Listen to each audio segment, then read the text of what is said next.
ассалому алайкум дӯстон, хуш омадед ба шабакаи мо. дар ин навор оиди тозатарин ва муҳимтарин хабарҳо аз ҷаҳони ММА гап мезанем. шумо бошед моро бо лайк ва комментариҳои худ дастгирӣ кунед.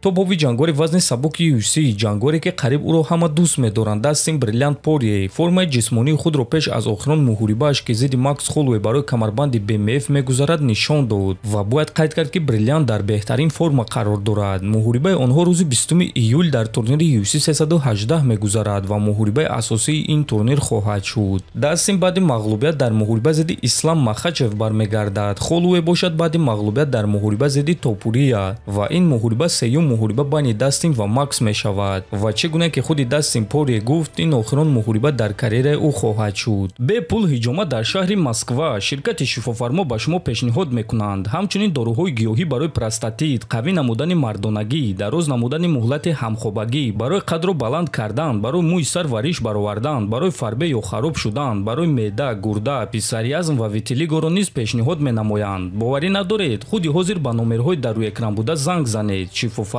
дар хизмати шумо.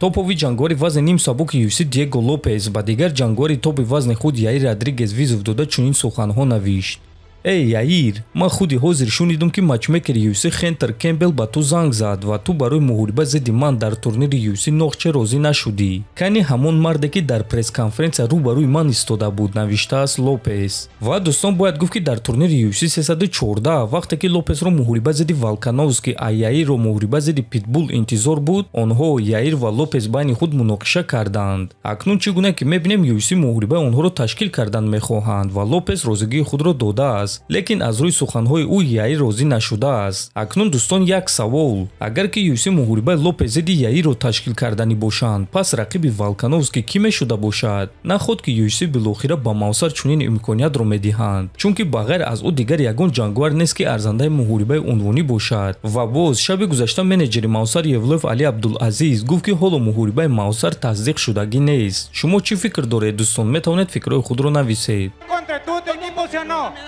Esperando el momento correcto estaba para decirte esto en tu pinche cara, loco. Tú me la vas a pagar a mí por Marcos, güey. Y si me pelas la verga, güey. топови ҷангори вазни сабук UFC Ҷастин Гейҷи метавонад ки карьераи худро ба анҷом расонад агар ки ба ӯ муҳорибаи унвонӣ надиҳанд. оиди ин чиз менеҷери ӯ Али Абдулазиз хабар дод. Гейҷи аз 4 муҳорибаи охирони худ дар 3-8 пирӯз шудааст ва ӯ 2 маротиба ба UFC кӯмак кард. ба онҳо ҷанговар дар кор буд ва Гейҷи розӣ шуда баромад. ӯ худаш ба ман гуфт ки агар ба ман муҳорибаи унвонӣ надиҳанд, пас ман карьераи худро ба анҷом мерасонам. ва медонед, Гейҷи одами принсипиалӣ аст. худи дирӯз ӯ ба ман гуфт ки агар онҳо ба ман муҳорибаи унвонӣ надиҳанд, пас ин маънои онро дорад ки онҳо маро эҳтиром намекунанд. ба ман ҷангори UFC будан писанд аст. ман ин ташкилотро дӯст медорам, лекин фикр мекунам ки ин дӯстдорӣ бояд ки аз ҳар ду тараф бошад. ҳозир ӯ ин чизро аз ҷониби ташкилот ҳис накарда истодааст. худи ман фикр мекунам ки UFC ӯро низ дӯст медоранд ва ба ӯ чизи мехостагиашро медиҳанд. аммо дар аввал мо бояд бинем ки дар муҳорибаи Оливейра зидди Топурия чӣ гап мешавад, гуфтааст Абдулазиз. ва дӯстон, ногуфта намонад ки Гейҷи дар охирон муҳорибаи худ Рафаэл Физиевро шикаст дода буд ки ӯ ба муҳориба зидди Гейҷи ба ҷои Дэн Хукер баромада буд. ба фикри шумо дӯстон, Гейҷи арзандаи муҳорибаи унвонӣ ҳаст ё не? метавонед фикрҳои худро нависед. мо бошем мегузарем ба дигар хабар. варзигари тоҷик ҷангори вазни 61 кг UFC Муин Ғафуров хабар дод ки ба наздикӣ муҳориба мегузаронад.